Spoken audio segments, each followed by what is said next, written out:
हमारी special series याराना में आपका स्वागत है और इस वक्त मैं खड़ा हूं गुजरात के भावनगर के गांव वरतेज में और यहाँ एक खास वजह से हूं और जब मैं आपको बता रहा हूं तो गूज बम्स महसूस कर पा रहा हूं क्योंकि बहुत ही इंस्पायरिंग स्टोरी है। स्टोरी किसकी है? स्टोरी है चेतन साकरिया की। इन गलियों में प्रैक्टिस करते थे, घर भी आपको दिखाएंगे और कैसे उन्होंने वरतेज का नाम किया और अब उनका सपना है इंडिया का नाम रोशन करना और जल्द ही वो आपको आईपीएल में नजर आएंगे। लेकिन ये आईपीएल तक का सफर इतना आसान नहीं था, काफी स्ट्रगल उन्होंने किया है, अप्स एंड डाउन्स देखे हैं पिछले कुछ समय में, तो उन सब से आपको रूबरू कराएंगे, तो बने रहिए हमारे साथ।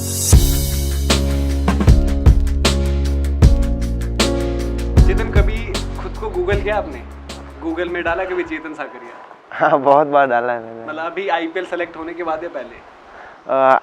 आईपीएल के सिलेक्ट होने के पहले, मतलब बहुत पहले। और अब जब क्योंकि ये चीज़ कोई भी गूगल डालेगा ना चेतन साकरिया, तो सबसे ज़्यादा ऊपर जो स्टोरी आती है वो आती है कि कैसे आपने सिचुएशंस देखी, बहुत डिफिकल्ट लाइफ में फेस करा जो सब कुछ। उसमें एक कहानी हमेशा हर जगह दिखती है, कैसे आपके पिताजी ने जो स्ट्रगल किया है और वो पहले एक टेम्पो चलाया करते थे और आपने ये चाहा था कि जब मैं स्टेट साइड में सेलेक्ट हो जाऊँगा तो उसके बाद आप टेम्पो नहीं चलाएंगे। तो वो अभी भी लोगों को, काफ़ी लोगों को लगता है कि जो अंकल जी हैं यानी कि आपके पिताजी हैं वो अभी भी टेम्पो चलाते हैं, लेकिन अब कुछ और काम करते हैं। वैसे वो अभी कुछ काम नहीं करते, बस अभी रिटायर्ड लाइफ वो एंजॉय करते हैं। घर का थोड़ा बहुत मम्मी को हेल्प चाहिए होती है, वो पूरा करके देते हैं। बाकी बस यहाँ घर में रहते हैं, घर में काम करते हैं। और ये सब मतलब आपने, ये आपकी इच्छा थी कि यार पापा आप काम मत करो, आपने इतनी मेहनत करी है। तो जो टेम्पो जो है अंकल जी कब तक चलाया करते थे?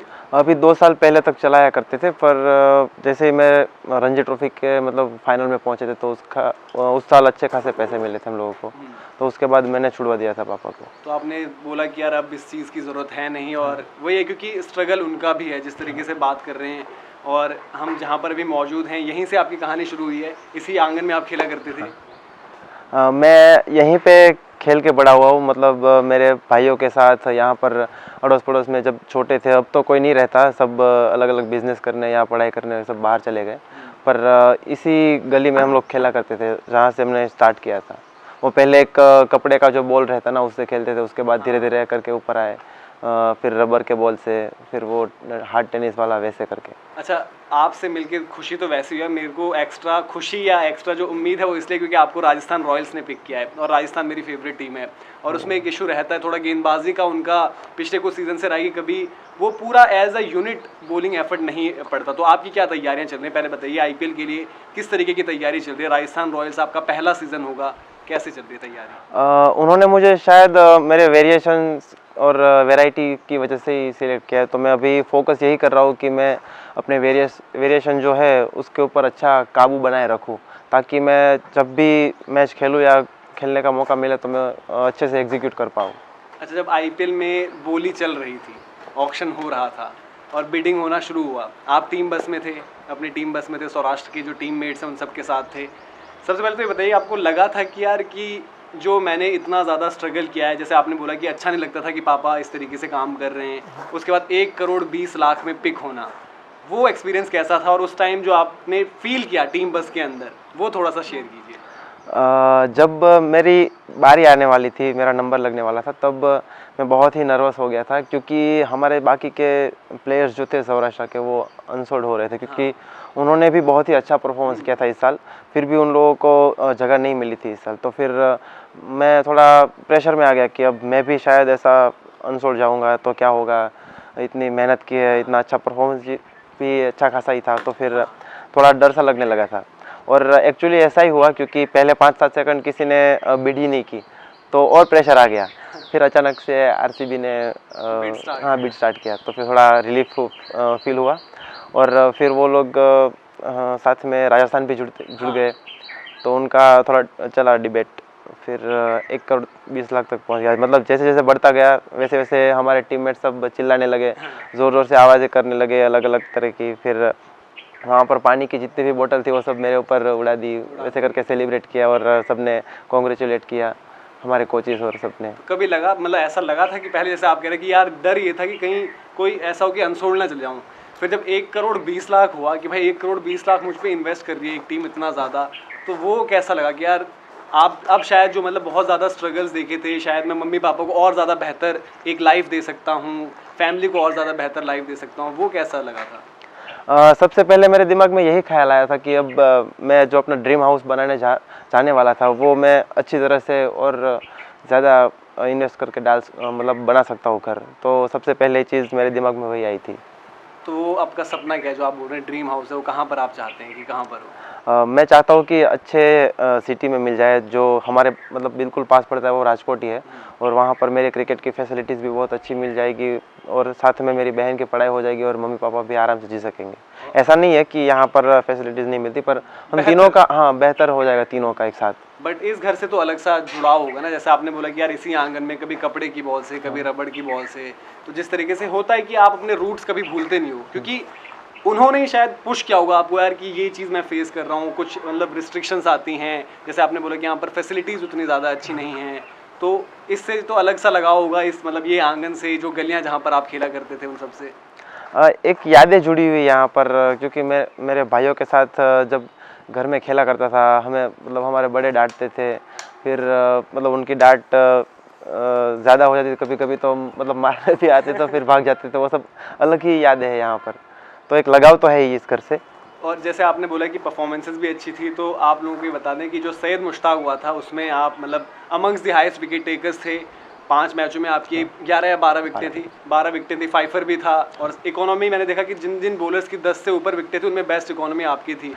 और ये परफॉर्मेंस डोमेस्टिक में जो परफॉर्मेंसेज आई हैं उनसे कॉन्फिडेंस भी आता होगा ना, क्योंकि आप वहाँ पर सभी खेल रहे हैं डोमेस्टिक में, तो जो इंडिया भी खेलते हैं वो सब लोग खेल रहे हैं, तो उस परफॉर्मेंस ने कितना ज़्यादा कॉन्फिडेंस दिया है आगे के लिए, स्पेशली T20 फॉर्मेट है जहाँ पर आपने बताया कि वेरिएशंस आपकी जो है कि राजस्थान ने शायद उन वेरिएशंस में इतना इन्वेस्ट किया है। ये कॉन्फिडेंस मैं मतलब कह सकता हूँ कि जब मैं आरसीबी की नेट्स में मैं बॉलिंग कर रहा था तब वहाँ से गेन हुआ है, क्योंकि मैंने ऐसे बहुत सारे बॉल्स मेरे पास जो थे, जो मैं डालता था, पर मेरे पास इतनी एक्यूरेसी नहीं थी और कॉन्फिडेंस भी नहीं था ये डालने में। पर वहाँ जाके मैं सीखा कि कौन से बैट्समैन को कैसे डालना है, तो वो कॉन्फिडेंस वहाँ से चालू हुआ था, और सीधा उसके बाद तुरंत शायद मुश्ताक अली थी, तो मुझे वो बहुत ही फ़ायदा हुआ, क्योंकि मैं टच में था और अच्छी रिदम में भी था। तो वही कॉन्फिडेंस वहाँ से लेके सीधा डोमेस्टिक में आया था, फिर डोमेस्टिक में मुझे अच्छा परफॉर्मेंस करने में हेल्प मिली उससे। तो आरसीबी की जो बात कर रहे हैं चेतन, आरसीबी नेट बॉलर, आप नेट बॉलर थे वहाँ पर, पिछला जो आईपीएल हुआ 2020 में, उसका आपने बोला कि फ़ायदा भी आपको हुआ, तो वो नेट्स में AB डिविलियर्स, विराट कोहली, इन सबको बॉल डालना मज़ा आता था, चैलेंज लगता था कि आज इनके अगेंस्ट बॉल डालना होगा। कितने सेशंस वहाँ लगते थे, मतलब टॉप जो हैं विराट हों, AB हों, उनके अगेंस्ट? वहाँ पर हमें ऐसा ही लगता था कि हम लोग ऐसे मतलब बड़ी टीम के लिए डेब्यू कर लिया हो और हम उसको बॉलिंग डाल रहे हैं, तो वही फीलिंग और वही थोड़ा प्रेशर भी रहता था कि भाई बड़ा बैट्समैन है, उसको अच्छी बॉल डालनी पड़ेगी वरना बहुत मारेंगे। तो वो सब प्रेशर मिला के और एक जो जुनून सा रहता है वो सब मिला जुला के वहाँ बॉलिंग करते थे, मतलब एक अलग ही उससे प्रिपरेशन करके जाते थे वहाँ पर बॉलिंग करने। वो एक्सपीरियंस कैसा रहा कि आप विराट कोहली के साथ एक ड्रेसिंग रूम भी शेयर कर रहे हो, मतलब ट्रेनिंग शेयर कर रहे हो, ट्रेनिंग फैसिलिटीज़, उनको बॉल डालना जब होता था, AB डिविलियर्स को जब बॉल डालना होता था, वो एक्सपीरियंस कैसा है? ड्रेसिंग रूम की बात तो यही है कि विराट भैया जब मतलब उनका डेली रूटीन देखने में भी बहुत मज़ा आता था। सब ऐसे ही उनको घूरते रहते थे, उनका डेली रूटीन जो रहता है, क्या करते हैं, क्या खाते हैं, इंसान है क्या, कि क्या ऐसा करते हैं कि इतना परफॉर्मेंस मतलब सबसे अलग ही परफॉर्मेंस दे पाते हैं। तो वही देखने की और ऑब्जर्व करते रहते थे हम लोग। नेट्स में ज़्यादा मुश्किल किसको लगती थी बॉल डालना, विराट को या AB डिविलियर्स को? विराट भाई को लगना मतलब मुश्किल लगता था, क्योंकि वो हर बॉल मिडल करते थे, कितना भी अच्छा बॉल डालो वो मिडल करते थे। तो आपको कुछ आप समझ पाए वहाँ से कि क्या ऐसा है जो शायद विराट कोहली को अलग बनाता है, क्योंकि देखिए आपने भी बहुत ज़्यादा टाइम स्पेंड किया उस आरसीबी के साथ, जो सब लोग बात करते हैं विराट कोहली के वर्क एथिक्स की, कि भाई है डिसाइडेड है, इतनी प्रैक्टिस, इतना मेरा बैटिंग करना है, तो वो आपको कुछ समझ में आया कि विराट क्या ऐसा करते हैं जो शायद उन्हें बाकियों से अलग बनाता है? वो उनको देख के यही लगा कि उनका डेडिकेशन लेवल जो है ना, वो शायद इतना कोई भी नहीं डेडिकेट होगा ड्यूरिंग प्रैक्टिस। मैच में तो वो रहते ही है, पर प्रैक्टिस के दौरान जो 3-4 घंटे का प्रैक्टिस सेशन होता है उनमें पूरा डेडिकेट रहते हैं, मतलब एक भी मिनट ऐसे रेस्ट नहीं करते, पूरा का पूरा 3 घंटे जो होते हैं उनका पूरा फ़ायदा उठाते हैं। मतलब उनका तो इतना भी है, कोचेस को भी ऐसे बैठने नहीं देते, मतलब उनका कुछ ना कुछ अगर वो ऐसे खड़े हैं तो बोलते सर ये कर दीजिए, वो कर दीजिए, पूरा वो करते हैं। तो आप जैसे आपने बात करी विराट कोहली, AB डिविलियर्स के साथ टाइम स्पेंड करना, वहाँ पर डेल स्टेन भी थे, उनसे कुछ हुआ कि आपने बॉलिंग के लिए कुछ टिप्स शेयर की हो आपस में? मुंबई इंडियंस के लिए भी आपने ट्रायल्स दिया है, ज़हीर खान के साथ इंटरेक्शन हुआ क्योंकि आपके बचपन के वो भी रहे, लेफ्ट आर्म सीमर आप भी हैं, लेफ्ट आर्म सीमर वो भी थे, तो कुछ उनके साथ शेयर हुआ, कुछ आपस में बातचीत रही हो, डेल स्टेन हो, ज़हीर खान हो, जिनसे आपने कुछ पिक किया हो, कुछ सीखा हो? पहले तो डेल स्टेन के उनके साथ बहुत ही बातें होती थी और वो पर्सनली भी इंटरेस्ट लेते थे क्योंकि जो नए यंग लड़के आते थे उनको वो सिखाने में ज़्यादा इंटरेस्टेड रहते थे। वो बताया करते थे कि तू ये अच्छा करता है, अपने पॉजिटिव पॉइंट्स और नेगेटिव पॉइंट्स दोनों बताते थे और साथ में ये भी बोलते थे कि अब तू मतलब बैट्समैन अलग तरह से खेल रहा हो अगर, तो उसको कैसे बॉलिंग करना है या कौन सा बॉल डालना है उसमें भी हेल्प करते थे। तो वो सिर्फ हमें एग्जीक्यूट करना रहता था, तो वो हेल्प मिल जाती थी कि कौन सी सिचुएशन में कैसा बॉल डालना है। तो उनकी वजह से वो एक फ़ायदा हुआ है। कई बार ओपन नेट्स में और मैच सिमुलेशन जब खेलते थे उसमें भी उन्होंने हेल्प की है, तो वो एक अच्छा एक्सपीरियंस था। फिर जब मुंबई इंडियंस में मैं गया था ट्रायल्स के लिए, वहाँ पर ज़हीर सर आए हुए थे, वो देख रहे थे सब लड़कों को। पर उन्होंने मुझे बताया सिर्फ मैं पॉजिटिव जो मेरी चीज़ें थी वो बताया, जैसे कि मेरा रिलीज़ पॉइंट बहुत ही अच्छा है, उसकी वजह से तो स्विंग करा पाता है और रिदम बहुत अच्छी है एक्शन, क्योंकि जितना तो फोर्स लेके आ रहा है वो पूरा यूज़ कर रहा है। तो वो 2-3 चीज़ें उन्होंने मुझे बताई थी जो पॉजिटिव वे में थी, तो उनसे एक अलग ही कॉन्फिडेंस गेन होता है हमें। तो जैसे आपने बोला है कि आपकी वेरिएशंस जो, अगर आप वेरिएशंस के बारे में थोड़ा बोलो, एक तो लेफ्ट आर्म का जो एंगल रहता है, बॉल तो अंदर आता ही है राइट हैंडर के लिए, उसके साथ साथ आपका जो स्लोअर वन है वो बड़ा इफेक्टिव है और उसी के बदौलत जो है आपने जो सौराष्ट्र प्रीमियर लीग थे उसका फाइनल जितवाया था। आखिरी ओवर में 8 रन डिफेंड कर रहे थे आप। हाँ।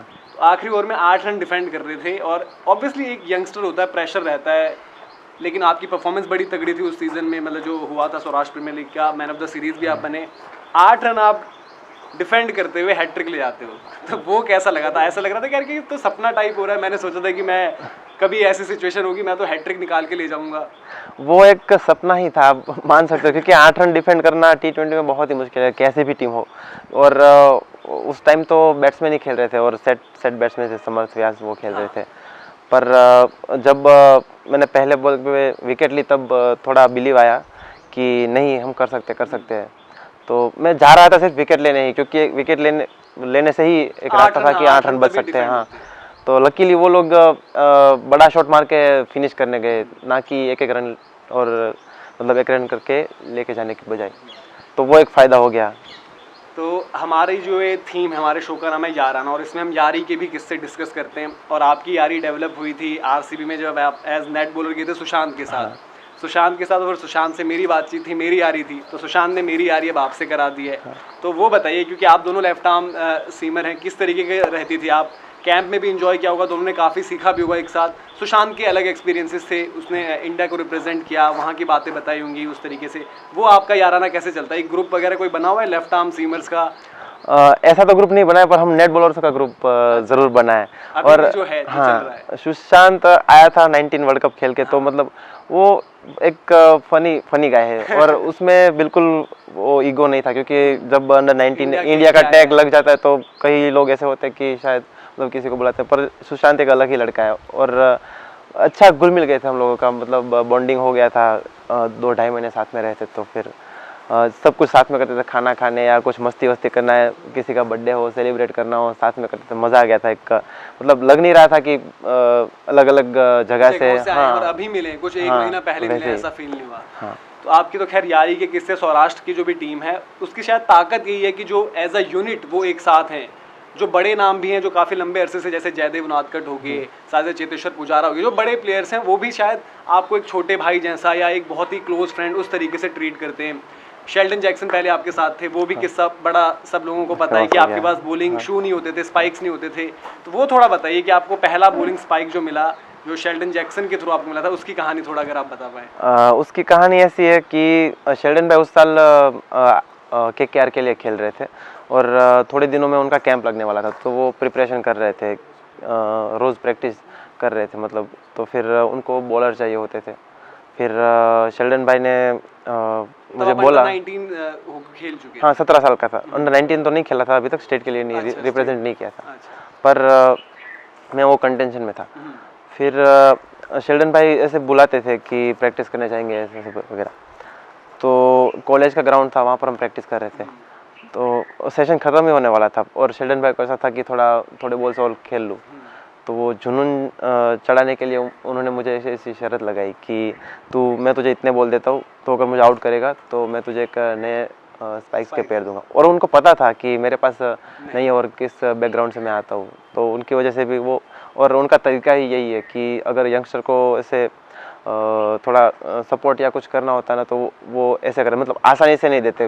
उसकी बदले ऐसा भी ना लगे कि यार कोई एहसान कर रहा है, कोई दया कर रहा है, और मोटिवेशन भी रहे कि यार आपको लगे कि चैलेंज है, मुझे आउट करना है। और मतलब सौराष्ट्र के लिए जो उनकी कॉन्ट्रीब्यूशंस रही हैं, जिस तरीके से उन्होंने खेला है, वो भी अपने आप में काबिल तारीफ है। क्योंकि आपका जब सिलेक्शन हुआ था तो जयदेव उनादकड़ ने भी ट्वीट किया था, शेल्डन जैक्सन ने भी, और वो काफ़ी खुश थे। तो वो भी, क्योंकि वो टीम बॉन्ड के बारे में बताइए सौराष्ट्र, क्योंकि जो पिछला रणजी सीजन रहा, इससे पिछला तो हो नहीं पाया कोविड की वजह से, लास्ट टाइम आप चैंपियंस रहे, और पिछले 7-8 साल में जिस तरह की सौराष्ट्र की जर्नी रही है आगे, उसको आप किस तरीके से देखते हैं? वो टीम बॉन्ड, टीम कल्चर का रिजल्ट है? क्योंकि जयदेव उनादकड़ जिस तरीके से उनकी बात होती है, कभी कभी होता है कि आईपीएल में उनकी परफॉर्मेंसेज उतनी अच्छी नहीं रहती, तो उन्होंने भी कहा था कि यार मुझे ज़्यादा अच्छा नहीं लगता कि प्राइस टैग की बात होती है, ये है वो है। जब रणजी जीते तो उन्होंने बोला कि यार अच्छा लगा कि लोग बात करें कि आपकी टीम बॉन्डिंग क्या है, आपने कैसे ये जर्नी कंप्लीट करी। तो वो सौराष्ट्र की टीम के आपको क्या लगता है कि वो जो एकजुट करता है रणजी का टाइटल जीतना, वो किस तरीके से आपका पूरा हुआ? सौराष्ट्र की सबसे बड़ी ताकत ही यही है कि हम लोग जो भी गेम खेलते हैं वो एक पूरी एज अ टीम खेलते हैं। और आप देखेंगे कि 2-3 सालों से हमें जो सक्सेस मिल रही है उसका मेन रीज़न यही है, क्योंकि सब कोई, हर कोई एक दूसरे की सक्सेस एंजॉय करता है। ऐसा नहीं कि ये सिलेक्ट हो गया तो उसके ऊपर थोड़ा ईर्ष्या वगैरह करना, ऐसा कुछ नहीं है। वहाँ पर एक दूसरे को सपोर्ट भी करते हैं, अगर कुछ गलत कर रहा है तो उसका ध्यान भी खींचते हैं कि भाई तू ये गलत कर रहा है, तो वो सब हेल्प करता है क्रिकेट में। खास करके हमारे सीनियर्स जो है उससे बड़ी हेल्प मिलती है। जैसे जयदेव भाई हो गए, पहले शेल्डन भाई थे, चेतेश्वर भाई, सब बैट्समैनों को बहुत कुछ सिखाते हैं, कैसे कौन से सिचुएशन में बैटिंग आती है तो कैसे लेके जाना है टीम को, ज़्यादातर वो संभालते हैं। और जयदेव भाई सब बॉलरों का हैंडल करते हैं, तो वो एक अलग ही माहौल रहता है। क्योंकि जब कोई ऐसे गाइड करता है ना, तो हमारा जो भी मतलब रोल होता है वो एक आसान रोल हो जाता है, थोड़ी बहुत आसानी हो जाती है। अच्छा, इसमें सितांशु कोटक सर भी हैं, तो आपको उन्होंने स्पॉट किया था कि ये लड़के को आगे अब थोड़ा सा फास्ट ट्रैक करना चाहिए, खिलाना चाहिए? मुझे पिक करने में सितांशु सर का बहुत ही बड़ा हाथ है, क्योंकि मैं जब डिस्ट्रिक्ट लेवल के मैचेस खेल रहा था, तब से उनकी नज़र मेरे ऊपर थी। पर उन्होंने हमारे सीनियर से बात करके रखी थी कि ये लड़के को हम देख रहे हैं और इस लड़के में टैलेंट है कि ये आगे का लेवल, मतलब ऊपर के लेवल का क्रिकेट खेल सकता है वैसे। तो वो उनके सपोर्ट ने शायद सौराष्ट्र की जो जर्नी रही है, जो राइज रहा है पिछले कुछ टाइम में, उनका बड़ा इंपॉर्टेंट रोल रहा है। और आपने चेतेश्वर भाई की बात करी, तो चेतेश्वर पुजारा के साथ कभी ऐसा हो कि नेट में उनको बॉल करना, क्योंकि उनका डिफेंस ब्रीच करना तो अपने आप में एक टास्क रहता है।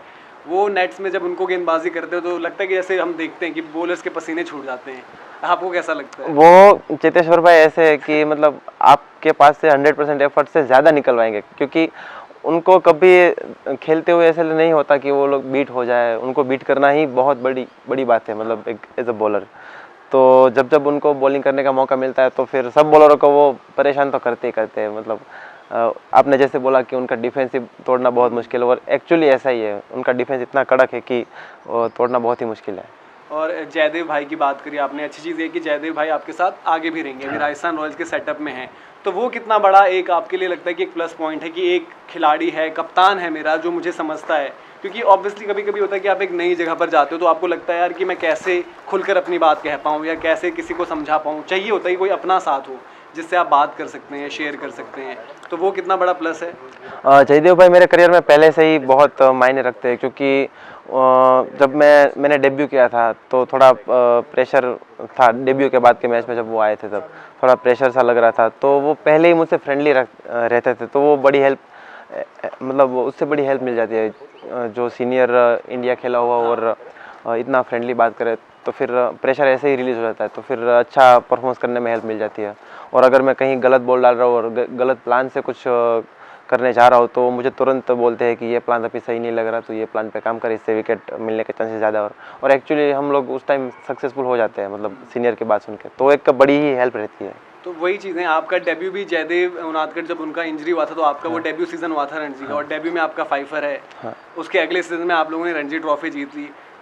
तो वो चीज़ें भी हम आपको दिखाएंगे, वो डेब्यू वाला बॉल दिखाएंगे, रणजी ट्रॉफी की जो साइंड जर्सी, पूरी टीम की साइंड जर्सी है वो भी दिखाएंगे। बॉल तो खैर यहीं पे, ये आपका डेब्यू का बॉल है ना? हाँ, ये गुजरात के अगेंस्ट डेब्यू मैच में 5 रन। हाँ, ये नडियाद में मैंने लिया था गुजरात के अगेंस्ट फाइफर। तो ये बॉल है, इसकी पूरी कहानी, इसका भी किस्सा आपके साथ शेयर करेंगे। रणजी की वो जो आपको जर्सी भी दिखाएंगे, जब चैंपियन बना सौराष्ट्र तो वो जो पूरी जर्सी है उसके किस तरीके के किस्से हैं अलग अलग। अब जैसे आपने बात करी कि जयदेव भाई से आपने, क्योंकि आपका जो स्टाइल ऑफ बॉलिंग है वो भी लेफ्ट आर्म है, स्लोअर वंस का अच्छा इस्तेमाल करते, तो उनसे पिक किया है या फिर अपने आप को कुछ चीज़ें नहीं वर्क करी? मैंने मतलब अपने मतलब जो भी वेरिएशन करता हूँ मैं ट्राई करके करता हूँ। तो आपके पास स्लोअर वंस की कितनी, अभी अगर वेरिएशंस की बात करें अलग अलग, कुछ अलग अलग तरीके की हैं? बैक ऑफ द हैंड तो आपका है ही, हाँ। उसके अलावा भी कुछ? मैं तीन तरह के स्लोअर बॉल डाल सकता हूँ। एक तो कटर डालता हूँ, जो ऑफ कटर बोलते हैं। अगर आप इसको थोड़ा सा ग्रिप दिखाएं मुझे, किस तरीके से आप करते हैं जो कटर डालना? हाँ, जो ऑफ कटर रहता है वो मतलब पूरा बॉल ऐसे दबा के मैं पकड़ के जाता हूँ और लास्ट मोमेंट के ऐसे रिस्ट मोड़ देता हूँ, रोल कर देता हूँ इससे। इसकी वजह से पूरा जो पेस होता है ना वो पेस ऑफ हो जाता है। और बैक ऑफ द हैंड तो सबको पता है कि वो पूरा ऐसे पीछे से छूटता है। हाँ, उसकी वजह से, क्योंकि वो सिम पे छूटता है ना, तो बैट्समैन को जज करना मुश्किल हो जाता है, क्योंकि हाँ उनको लगता है कि सेम स्पीड से आ रहा था। हाँ, तो वो ऐसे मिस कर जाते हैं, हाँ जज नहीं कर पाते। और दूसरा, मैं अभी इतना माहिर नहीं हूँ इसमें, नकल बॉल अभी आजकल बहुत चल रहा है, मतलब बैट्समैनों को जज करने में ये भी बॉल बहुत दिक्कत पैदा कर रहा है। तो ये अभी मैं उसके ऊपर काम कर रहा हूँ, पर इतना माहिर नहीं हूँ बॉल डालने में, मेरे एक्शन में थोड़ा दिख जाता है ये बॉल। अच्छा, तो नकल आप थोड़ा भी उस पर काम कर रहा है, होपफुली आईपीएल में आपको क्योंकि और भी एक्सपीरियंस मिलेगा। तो आईपीएल में जब आपको बड़े बड़े प्लेयर्स के साथ मौका मिलेगा, जोफ्रा आर्चर तो अनफॉर्चुनेटली नहीं है, तो वो थोड़ा बुरा लगा यार कि जोफ्रा आर्चर शुरू से होते तो सीखते उनसे भी काफी कुछ चीजें। हाँ, उनको ही मुझे देखना था, मतलब वो लाइव कैसे लगता है उनके साथ। हाँ, एट प्रेजेंट आपके फेवरेट जोफ्रा आर्चर है? हाँ, राजस्थान रॉयल्स में। तो उनको आप मिस करेंगे ना, उनकी कंपनी? डेफिनेटली मिस करूंगा। हाँ, और बाकी जो प्लेयर्स है जैसे बेन स्टोक्स, एक हम बात करते हैं हमेशा बेन स्टोक्स की बात करते हैं तो एसोसिएट करते हैं उनसे कि करिश्माई प्लेयर जो कभी भी कुछ भी कर देता है। जॉस बटलर को गेंदबाजी करना एक अलग टास्क होता है। और बाकी में संजू सैमसन ने जिस तरीके से परफॉर्मेंसेस दिए हैं, काफ़ी वहाँ पर यंगस्टर्स भी साथ ही साथ हैं। राजस्थान रॉयल्स की ताकत भी रहेगी, यंग खिलाड़ियों को बैक करता है। तो आपको एक्साइटमेंट है, बेन स्टोक्स होंगे, जॉस बटलर होंगे वहाँ पर, संजू सैमसन होंगे, सारे अच्छे स्ट्रोक प्लेयर्स हैं। थोड़ा डर है कि यार इनको बॉल डालने में मुश्किल होगी, या फिर एक्साइटमेंट है? मैं वो चीज़ को एक चैलेंज की तरह लूंगा, क्योंकि मुझे भी देखना है कि भी बाय द वे जो कभी भी 5 छक्के मार देंगे। वही तो वो एक चैलेंज रहेगा मेरे लिए कि मेरी वेरिएशन वहाँ पर सक्सेसफुल होते हैं कि नहीं, एक अंदर ही अंदर। तो अब ये तो हमने आपसे बातचीत करी, जो आपने काफ़ी चीज़ें बताई भी अभी। अब थोड़ी देर में हम अंकल आंटी से भी बातचीत करेंगे, उनसे भी जानेंगे क्या कुछ किस्से कहानी आपके बचपन के रहे। और शुरुआत में शायद ऐसा भी था कि जब अंकल आपको कहते थे, यानी कि पिताजी आपके कहते हैं यार कि पढ़ाई पर भी ध्यान दो, गेम में क्या है, उसके लिए भी आपने काफ़ी कुछ चीज़ें करी, खुद भी जाकर मामा जी के साथ आपने काम किया था। तो वो जगह पर भी हम जाएंगे, उन सब पॉइंट्स को डिस्कस करेंगे इन डिटेल, और आपकी जर्नी जो है इसी तरीके से आगे बढ़ाएंगे। तो अब पहले बुला लेते हैं अंकल आंटी को फटाफट से।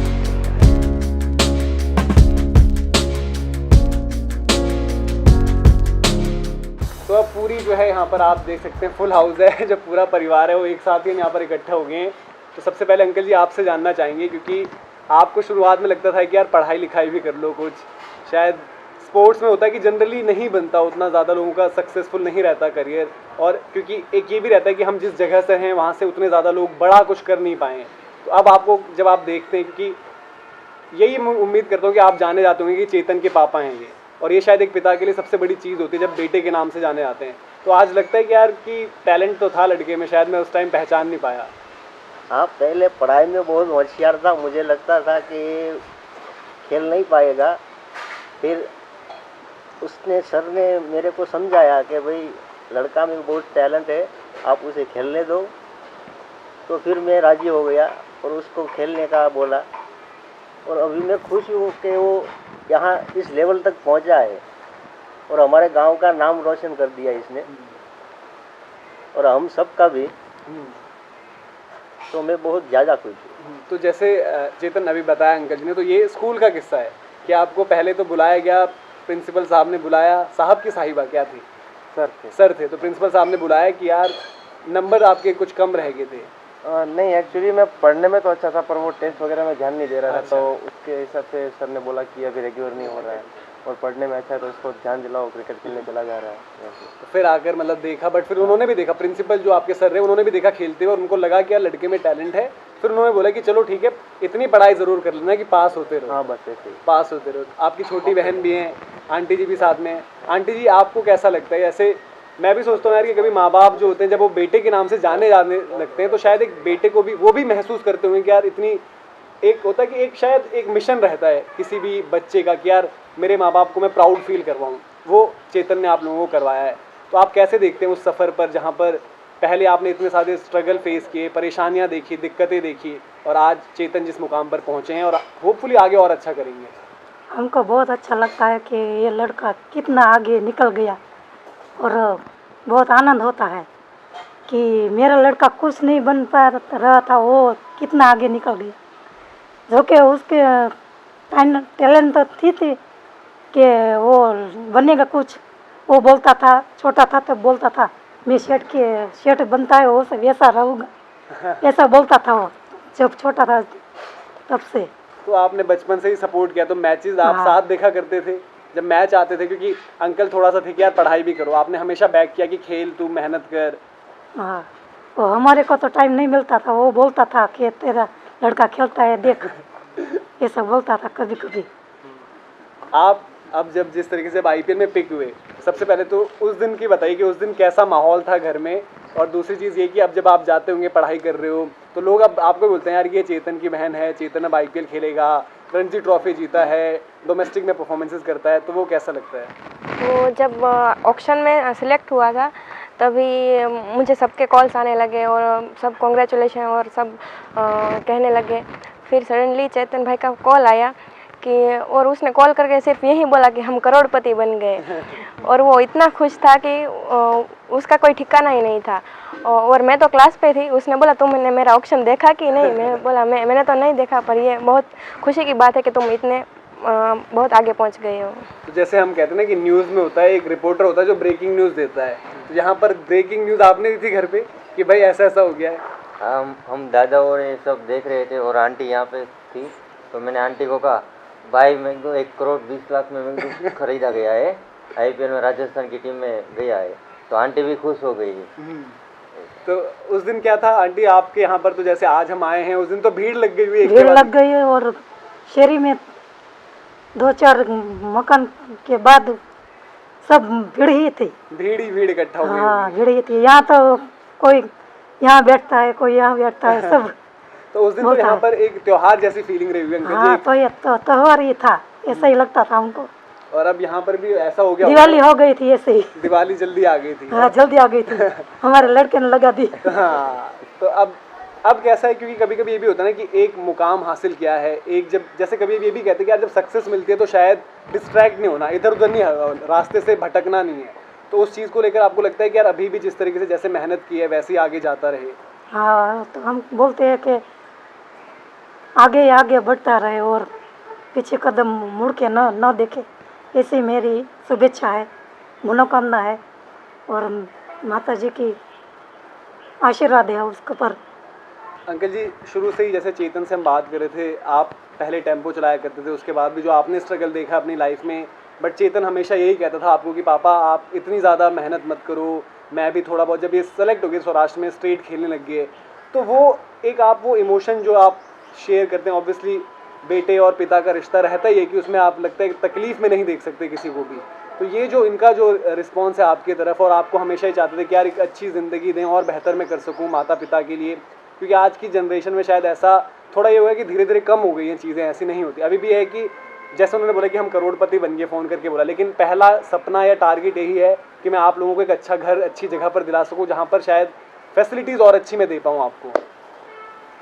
हाँ नहीं, वो पहले परिस्थिति ऐसी थी, मेहनत मजदूरी करनी पड़ती, टेम्पो चलाता था, और चेतन ने भी पहले से ही बोला था मेरे को कि पापा आप इतनी मेहनत मत करो, मैं कुछ ना कुछ करके दिखाऊंगा। तो आज वो उसने कर दिया है। अब ये कहता है कि राजकोट में एक मकान खरीदेंगे, वहाँ उसका स्टेडियम है तो नज़दीक रहेगा, आने जाने में बहुत ज़्यादा दिक्कत नहीं होगी। तो अभी ये सोच रहे हैं हम कि तेरी मर्जी, जहाँ मकान चाहे लेना है ले ले। तो आईपीएल ऑक्शन के वाले दिन जैसे आप करके आप में से कोई भी टीवी नहीं देख रहा था, और बीच में सिचुएशन चेतन आपने जैसे बताया कि ऐसी भी हो गई थी, घर पे टीवी भी नहीं था, टेलीविज़न भी नहीं था, तो उस टाइम पर आप कैसे, क्योंकि क्रिकेट के शौकीन जब रहते हैं आप तो चलिए खेल रहे थे लगातार, एज ग्रुप खेल रहे थे, फिर उसका स्टेट भी खेले, उस टाइम पे आप मैचेस देखने के लिए कैसे देखा करते थे? जब मैच देख रहा हूँ इंडिया का है कुछ? मैं ज़्यादातर मतलब मामा के यहाँ रुकता था, तो फिर वहाँ देख लेते थे सब कुछ। तो अब जैसे मामा जी का जिक्र हुआ है, तो अब हम मामा जी के घर भी जाएंगे और वहाँ भी देखते हैं जो आपने क्योंकि एक फेज़ जैसा आप बता रहे कि जब थोड़ा ही हो गया था कि पढ़ाई भी करनी है, पैसों की भी ज़रूरत है, और आपने सोचा कि यार पापा को काम नहीं करते रहने देना चाहता हूँ मैं, तो उस टाइम आपने डिसीजन लिया कि आप वहाँ जाकर काम करेंगे मामा जी के साथ? मामा को मतलब मम्मी की वजह से सब पता था कि मम्मी बताती थी कि ये पढ़ने में लड़का होशियार है, तो मामा को लगा कि एक लड़का इस घर में से कुछ अच्छा करके दिखाएगा तो फैमिली सेटल हो जाएगा सब, तो मामा का यही सोचना था। तो उसकी वजह से उन्होंने मुझे वहाँ पर बुला लिया कि मैं वहाँ पर पढूं लिखूं और साथ में थोड़ा बहुत उनको भी हेल्प कर दूं, तो दोनों का अच्छा हो जाएगा। अगर मैं क्रिकेट खेल पाता हूँ आगे तो वो मेरा ही मतलब इसमें फ़ायदा है। तो उस मतलब ये बात सोच के उन्होंने मुझे वहाँ बुला लिया था, तो फिर उसके बाद मैं वहाँ चला गया था। तो यहाँ से ज़्यादा दूर तो है नहीं, तो अब बिल्कुल हम चलते हैं, वहीं चलते हैं और वहाँ भी आपको ग्राउंड में भी जाएंगे, आपकी रणजी ट्रॉफी की जो है फाइनल जीती हुई जर्सी भी देखेंगे जिसमें सबके साइन है, आपके जो ट्रॉफीज़ हैं, कलेक्शन है, वो सब चीज़ वहाँ देखेंगे और मैदान में थोड़ी और आपसे बातचीत करते हैं फिर। Thank you uncle ji, aunty ji, बहुत बहुत शुक्रिया। और हम तो यही चाहेंगे कि जिस तरीके से आज आप लोग इतना महसूस कर रहे हो कि यार हमें बहुत ज़्यादा गर्व है अपने बेटे पर, ये आपको और ज़्यादा खुशियाँ दे, और ज़्यादा आप लोगों को जो आपका स्ट्रगल है, जो आपने भी चेतन के लिए किया है, उसको भी भगवान ये करे कि पूरी तरीके से उतनी खुशियाँ आपको, आपके परिवार को और चेतन को दें।